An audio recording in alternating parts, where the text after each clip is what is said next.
Hello everyone, welcome back to Nursing Zone. तो आज हम एक नया टॉपिक लेकर आए हैं। नए टॉपिक से हम लोग स्टार्ट करेंगे। नाम है कार्डियक साइकिल। फिजियोलॉजी का ये नेक्स्ट टॉपिक है हमारा। एनाटॉमी हम कवर कर चुके हैं। जिन लोगों को नहीं पता, इंपॉर्टेंट टॉपिक्स की सीरीज़ चल रही है। वन बाय वन सारे इंपॉर्टेंट टॉपिक्स हम कवर करने वाले हैं इस सीरीज़ के थ्रू। बीएससी नर्सिंग और जीएनएम स्टूडेंट्स के लिए ये बहुत ज़्यादा इंपॉर्टेंट है। ओके, तो what is cardiac cycle? Cardiac cycle refers to, wait a second, हाँ, cardiac cycle refers to the sequence of events that occur in the heart during one complete heartbeat। देखो, हमारी जो एक हार्ट बीट होती है उसका duration होता है 0.8 सेकेंड्स, यानी कि 1 सेकेंड से भी कम। 0.8 सेकेंड का इसका जो है एक टाइम पीरियड होता है। इस टाइम पीरियड में क्या होता है, ये कार्डियक साइकिल क्यों बोलते हैं? इसी साइकिल के अंदर, इस 0.8 सेकेंड की साइकिल के अंदर हमारा एट्रिया यानी कि ऊपर के दो चैम्बर जो हार्ट के होते हैं और नीचे के दोनों चैम्बर दोनों कॉन्ट्रैक्ट भी कर जाते हैं, मतलब कि कॉन्ट्रैक्शन भी हो जाता है, सिस्टो है ना, जिसे हम सिस्टोल बोलते हैं, और वो रिलैक्स भी कर जाते हैं जिसे हम डायस्टोल बोलते हैं। तो कॉन्ट्रैक्शन और रिलैक्सेशन चारों चैम्बर्स का हो जाता है इस एक साइकिल में। और जब ये साइकिल दोबारा रिपीट होती है तो दोबारा से कॉन्ट्रैक्शन और रिलैक्सेशन होता है। तो वन टाइम कॉन्ट्रैक्शन और वन टाइम रिलैक्सेशन जो होता है ये होता है इस एक साइकिल में, दो चारों चैम्बर्स का होता है। ठीक है, तो वही लिखा है यहाँ पे कि इट इन्वॉल्व्स कॉन्ट्रैक्शन यानी कि systole and relaxation of heart chambers. Heart के चारों चैम्बर का कॉन्ट्रैक्शन और रिलैक्सेशन होता है इस 0.8 सेकेंड की साइकिल में, यानी कि कार्डियक साइकिल में से बोलते हैं। Specially the atria and the ventricles. Now the cardiac cycle can be divided into several phases. Cardiac cycle को हम अलग अलग फेजेस में डिवाइड कर सकते हैं, पर उनको समझने से पहले यहाँ पर हम एक बार डायग्राम समझते हैं। ये सब मैंने एनाटॉमी में भी कवर किया, बट अभी एक बार फिर से मैं थोड़ा सा क्लियर कर देता हूँ तो ज़्यादा अच्छा रहेगा वो। देखो, ये जो डायग्राम आपको यहाँ पर दिख रहा है, इसमें आपको 4 चैम्बर्स दिख रहे हैं। ठीक है, ये हमारा पहला चैम्बर हो गया जिसे हम क्या कह रहे हैं, राइट एट्रियम। ये हमारा दूसरा चैम्बर, ऊपर का चैम्बर है दोनों, लेफ्ट एंड राइट, है ना। तो लेफ्ट एट्रियम ये वाला हो गया। ये नीचे का चैम्बर जिसे हम क्या बोलेंगे, लेफ्ट वेंट्रिकल, और एक और नीचे चैम्बर है जिसका नाम है राइट वेंट्रिकल। तो 2 चैम्बर्स नीचे हैं जो दोनों वेंट्रिकल्स हैं, और 2 चैम्बर्स ऊपर हैं जो दोनों एट्रिया हैं। अब होता क्या है, देखो, ये होता है हमारा साइनो एट्रियल नोड। ये मैंने एनाटॉमी में कवर किया हुआ है वैसे, बट ओवरव्यू देने के लिए एक बार, ताकि आपको फिजियोलॉजी अच्छे से समझ आए। साइनो एट्रियल नोड क्या करेगा, इलेक्ट्रिकल इंपल्स जनरेट करेगा। इलेक्ट्रिकल इंपल्स जैसे जैसे यहाँ तक पहुँचेगा, इस बीच में एट्रिया कॉन्ट्रैक्ट करेंगे, यानी कि ये वाला चैम्बर और ये वाला चैम्बर, ये दोनों चैम्बर एक साथ कॉन्ट्रैक्ट करेंगे। राइट एट्रियम और लेफ्ट एट्रियम दोनों एक साथ चैम्बर कॉन्ट्रैक्ट करेंगे। देन उसके बाद जैसे ही इलेक्ट्रिकल इंपल्स वेंट्रिकल्स तक जाता है, वेंट्रिकल्स तक पहुँचेगा, वेंट्रिकल्स क्या करेंगे, कॉन्ट्रैक्ट करना स्टार्ट करेंगे, है ना। वेंट्रिकल्स तक जैसे जाएगा, वेंट्रिकल्स कॉन्ट्रैक्ट करना स्टार्ट करेंगे। यहाँ से ये पूरा इलेक्ट्रिकल कंडक्शन ऐसा जाता है यहाँ से इस तरीके से। तो जैसे ही वहाँ तक इलेक्ट्रिकल करंट पहुँचेगा, अब वेंट्रिकल्स कॉन्ट्रैक्ट करेंगे। तो जैसे ही वेंट्रिकल्स कॉन्ट्रैक्ट करते हैं, ये दोनों वॉल्व्स बंद हो जाती हैं, प्रेशर ज़्यादा हो जाता है। तो ये वॉल्व होती है, मैंने ऑलरेडी कराया हुआ है ये सब। तो ये वॉल्व है हमारी एट्रियो वेंट्रिकल वॉल्व कहते हैं इन्हें, जो एट्रिया और वेंट्रिकल के बीच में होती है, एट्रियो वेंट्रिकुलर वॉल्व। और एक वॉल्व होती है सेमिल्यूनर वॉल्व। तो जब वेंट्रिकल्स कॉन्ट्रैक्ट करेंगे तो ये वाली वॉल्व जो क्लोज हो जाएगी, ठीक है, प्रेशर की वजह से। और एट्रिया क्या करेगा, ऊपर के दोनों चैम्बर है वो रिलैक्स करेंगे। तो पहले क्या हुआ, ऊपर के दोनों चैम्बर्स ने कॉन्ट्रैक्ट किया, ये दोनों वॉल्व ओपन थे, ठीक है, ये दोनों वॉल्व ओपन थे। अब जो ब्लड है वो ब्लड आएगा वेंट्रिकल्स के अंदर। अब वेंट्रिकल्स के अंदर ब्लड आएगा, उसके बाद क्या होगा, वेंट्रिकल्स कॉन्ट्रैक्ट करना चालू करेंगे। जैसे ही वेंट्रिकल्स कॉन्ट्रैक्ट करना चालू करेंगे, प्रेशर बिल्डअप होगा, प्रेशर बिल्डअप होगा, ये दोनों वॉल्व बंद हो जाएंगी, ये वाली और ये वाली, एट्रियो वेंट्रिकुलर वॉल्व कहते हैं। ये दोनों वॉल्व बंद हो जाएंगी। अब ब्लड क्या करेगा, ब्लड इनके थ्रू निकलेगा, किन के थ्रू, सेमिल्यूनर वॉल्व के थ्रू, पल्मोनरी आर्टरी और एरोटा में निकलेगा। ठीक है, उस बीच में क्या होगा, हमारा एट्रिया जो ऊपर के दोनों चैम्बर्स थे वो रिलैक्स करेंगे, है ना, वो कॉन्ट्रैक्ट नहीं करेंगे, वो रिलैक्स करेंगे। तो जब वेंट्रिकल कॉन्ट्रैक्ट कर रहा होता है तब एट्रिया रिलैक्स कर रहा होता है, और जब वेंट्रिकल भी रिलैक्स करेगा, वेंट्रिकल ने भी अब ब्लड फ्लो कर दिया, तो उसके बाद वेंट्रिकल रिलैक्स करेगा। अब देखो, इस चीज़ को मैं एक बार डायग्राम में समझाता हूँ, सॉरी डायग्राम में नहीं, थ्योरी में समझाता हूँ। डायग्राम में मैंने कुछ चीज़ें कवर करने की कोशिश की, अभी देखते हैं यहाँ पर। सबसे पहला जो हमारा स्टेप है वो है एट्रियल कॉन्ट्रैक्शन, यानी कि ऊपर के दोनों चैम्बर कॉन्ट्रैक्ट करेंगे। ठीक है, cardiac cycle begins with the atrial contraction. The atria receive blood from the body. Atria क्या करेगा, बॉडी से उसके अंदर ब्लड आया है ना, and the left and the lungs, lungs से और बॉडी से एट्रिया के अंदर ब्लड आता है, ठीक है। उसके बाद एट्रिया क्या करेगा, जैसे ही एट्रिया कॉन्ट्रैक्ट करेगा blood is pushed into the ventricles. जैसे ही ऊपर के दोनों चैम्बर्स कॉन्ट्रैक्ट करेंगे तो ब्लड क्या होगा, नीचे के चैम्बर्स में जाएगा, वेंट्रिकल्स में जाएगा। तो ये हमारा था, ये वाला जो पार्ट था वो था एट्रियल कॉन्ट्रैक्शन, क्योंकि अभी एट्रिया जो है कॉन्ट्रैक्ट करना स्टार्ट हुआ है, ठीक है। दूसरा आता है हमारा फेज आइसोवोल्यूमेट्रिक कॉन्ट्रैक्शन, जिसे हम वेंट्रिकुलर सिस्टोल भी बोलते हैं। ये हमारा फर्स्ट फेज होता है वेंट्रिकुलर सिस्टोल का। वेंट्रिकुलर सिस्टोल यानी कि नीचे के दोनों चैम्बर्स का वो कॉन्ट्रैक्शन। सिस्टोल मतलब कॉन्ट्रैक्शन, डायास्टोल मतलब रिलैक्सेशन, ठीक है।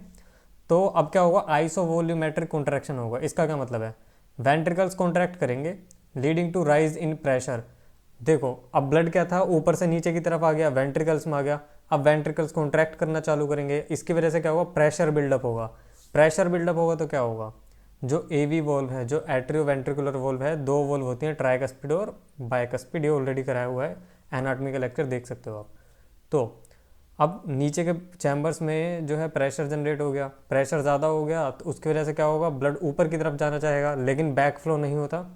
ब्लड हमेशा देखो कहाँ जाता है, मैं बता दूं एक चीज़ और, ब्लड हमेशा ऊपर के चैम्बर से नीचे के चैम्बर की तरफ जाता है, नीचे के चैम्बर से ऊपर के चैम्बर की तरफ नहीं जा पाएगा। क्यों नहीं जा पाएगा, इसका रीज़न यहाँ पर क्लियर है, ये रीज़न है। ये जो वॉल्व्स यहाँ पर प्रेजेंट है, ये आपको वॉल्व दिख रही होगी, ये वॉल्व क्या करती है, एक ही डायरेक्शन में खुलती है, इस डायरेक्शन में खुलेगी, इस डायरेक्शन में। तो ब्लड हमेशा इस तरीके से नीचे जाएगा, हमेशा सेम इस साइड है ना, ब्लड हमेशा नीचे की तरफ जाएगा। और जैसे ही नीचे के चैम्बर में प्रेशर ज़्यादा हो जाता है ना, तो ये वॉल्व ना इस तरीके से ना होके ऐसे एक दूसरे से अटैच हो जाती है, ये इस तरीके से बंद हो जाती है। अब बंद हो गई तो क्या होगा, ब्लड जो होगा इस तरीके से वापस इधर तो जाएगा नहीं, तो ब्लड कहाँ से निकलेगा, फिर इधर से निकलेगा। तो ये कहाँ है, ये है हमारी पल्मोनरी आर्टरी और पल्मोनरी वेन्स एंड एओर्टा, ठीक है।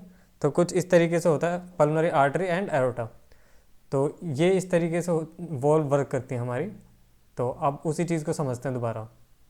देखो मैंने क्या बताया यहाँ पे कि एवी वॉल्व जो हमारी एट्रियोवेंट्रिकुलर वॉल्व है वो बंद हो जाएंगी, जिसकी वजह से क्या होगा, to close to prevent blood from flowing back into the atria.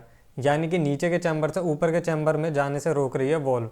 एक ही साइड ओपन होती है हमेशा और नीचे की तरफ ही ब्लड जाएगा। जैसे ही नीचे से ऊपर की तरफ ब्लड जाना चाहेगा, जो हमारी वॉल्व है वो बंद हो जाएगी, ठीक है।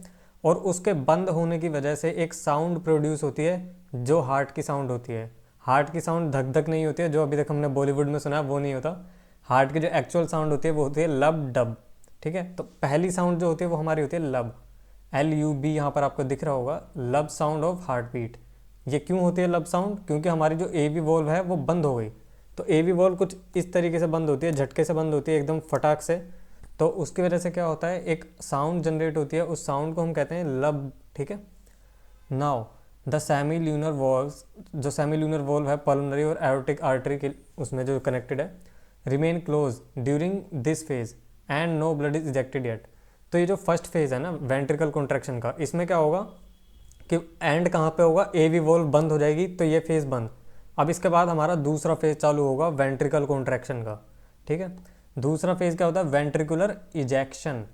वेंट्रिकुलर इजेक्शन नाम से पता चल रहा है, इजेक्शन, इजेक्शन मतलब कि कोई चीज़ जो है बाहर जा रही है वेंट्रिकल से, ठीक है। क्या जाएगा बाहर वेंट्रिकल से, once the ventricular pressure exceeds the arterial pressure the semilunar valve open. देखो जो वेंट्रिकल का प्रेशर है जैसे ही ऊपर के चैम्बर का के प्रेशर से ज़्यादा हो जाएगा तो क्या होगा, ब्लड जो होगा ejected into the pulmonary artery. Blood क्या करेगा, पल्मोनरी आर्टरी से जाएगा from the right ventricle and into the aorta from the left ventricle, और एओर्टा में जाएगा लेफ्ट वेंट्रिकल से।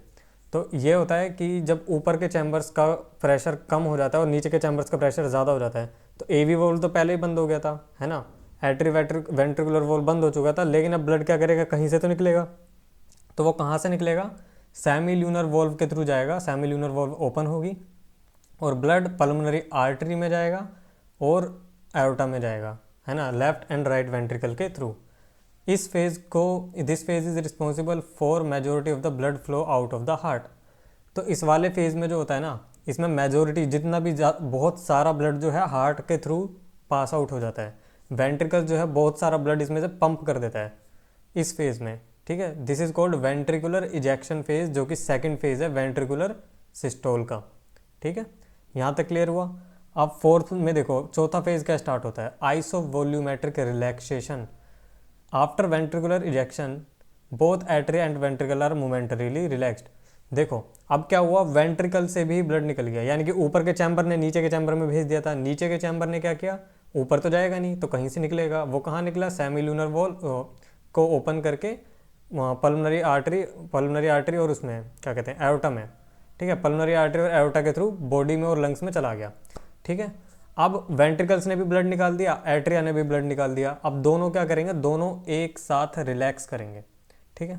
After ventricular ejection both atria यानी कि ऊपर वाला चैम्बर एंड वेंट्रिकल्स यानी कि नीचे वाला चैम्बर मोमेंटरीली रिलैक्स यानी कि थोड़े मूवमेंट के लिए, थोड़े टाइम के लिए रिलैक्स करेंगे, दोनों एक साथ रिलैक्स करेंगे। द सेमिलूनर वोल्व क्लोज, अब देखो दोनों रिलैक्स कर रहे हैं तो इसके अब क्या होगा, सेमिलूनर वोल्व जो होगी वो क्लोज हो जाएगी। सेमिलूनर वोल्व कौन सी थी, एक बार फिर दिखा देता हूँ मैं यहाँ पर, ये हमारी सेमिलूनर वोल्व है, ये वाली, ये जो वोल्व है ये सेमिलूनर वोल्व है क्योंकि ब्लड इस तरीके से जाता है, और एक और होगी इस तरफ होती है वो जो एओर्टा में जाने से रोकती है ना, तो एओर्टा में जाने से रोकती है और एओर्टा में जाने में अलाउ करती है, तो ये सब चीज़ें होती हैं। तो ये सेमिलूनर वोल्व क्या करती है, ब्लड को उसमें पंप करती है एओर्टा और पल्मोनरी आर्टरी में, ठीक है। Now the semilunar valve close causing the dub, क्योंकि अब वेंट्रिकल रिलैक्स कर रहा है तो वेंट्रिकल क्या करेगा, ऐसे ओपन, ऐसा सिकुड़ चुका था ब्लड निकालने के बाद, अब वो ओपन होना चाह रहा है। अब ओपन होगा तो ओपन होने के लिए कुछ अंदर आएगा उसके, तभी तो वो जाएगा, है ना, तभी तो वो ओपन होगा, उसके अंदर कुछ जाना चाहिए, एयर तो होती नहीं है क्योंकि हार्ट उसमें पूरे हार्ट के अंदर ब्लड भरा होता है, तो अब ब्लड चाहिए उसे, ब्लड कहाँ से आएगा, ब्लड ऊपर से वापस तो आएगा नहीं, बैक फ्लो नहीं होता ब्लड का, तो क्या होगा, जो सेमिलूनर वोल्व है वो क्लोज हो जाएगी, जहाँ से ब्लड निकला था वेंट्रिकल्स में से वो वोल्व क्लोज हो जाएगी और डब की साउंड आएगी। तो दो साउंड हुई, पहली साउंड हमारी थी लब, लब कब आई थी, जब हमारा एट्रियो वेंट्रिकुलर वोल्व जो है, ए वी वोल्व, ट्राइकस्पिड और बाइकस्पिड वोल्व, ये दोनों बंद हुए थे, तो क्या होता है, लब साउंड आती है, और जब हमारा सेमिलूनर वोल्व क्लोज होता है तो डब की साउंड आती है। Now no blood is entering और लीविंग द वेंट्रिकल्स, अब इस वक्त कोई भी ब्लड ना तो वेंट्रिकल से आ रहा है ना जा रहा है, क्योंकि सेमिलूनर वोल्व क्लोज हो गई तो और ब्लड तो जाएगा नहीं वेंट्रिकल से, है ना, एवी वोल्व क्लोज है ही ऑलरेडी तो ब्लड आएगा भी नहीं, एवी वोल्व से आता था, ऊपर वाले चैम्बर से ही तो आता था, है ना, ऊपर से नीचे आता था ब्लड और वेंट्रिकल से निकल जाता था। अब वेंट्रिकल से निकल भी नहीं रहा क्योंकि सेमिलूनर वोल्व क्लोज हो गई, और वेंट्रिकल में आ भी नहीं रहा क्योंकि ऊपर के चैम्बर ने एवी वोल्व बंद कर रखा है। अब क्या होगा, इस फेज को हम कहते हैं अर्ली डायस्टोल या फिर आइसोवोल्यूमेट्रिक रिलैक्सेशन, ठीक है। नाउ अब हमारा ये लास्ट फेज होता है जिसे हम बोलते हैं वेंट्रिकुलर फिलिंग। इसमें क्या होगा, वेंट्रिकल फिल होगा, नाम से पता चल रहा है, मिड टू लेट डायस्टोल भी बोलते हैं इसे। इसमें ये होता है the atria begin to fill with blood from the body and lungs, ऊपर के जो चैम्बर है ना, ऊपर के चैम्बर में अब क्या होता है, इस फेज में ऊपर के चैम्बर में ब्लड आता है, ठीक है।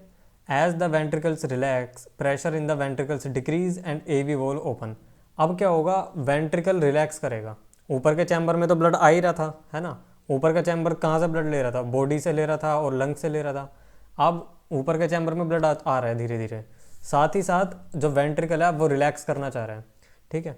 अब जब वो रिलैक्स करेगा तो क्या होगा, प्रेशर जो होगा वेंट्रिकल्स के अंदर वो बहुत कम होगा, है ना, प्रेशर डिक्रीज होगा बहुत ज़्यादा, जिसकी वजह से क्या होगा, ए वी वोल्व ओपन हो जाएगी, जो हमारी ए वी वोल्व है ऊपर वाले चैम्बर और नीचे वाले चैम्बर के बीच में जो वोल्व है वो वोल्व ओपन हो जाएगी।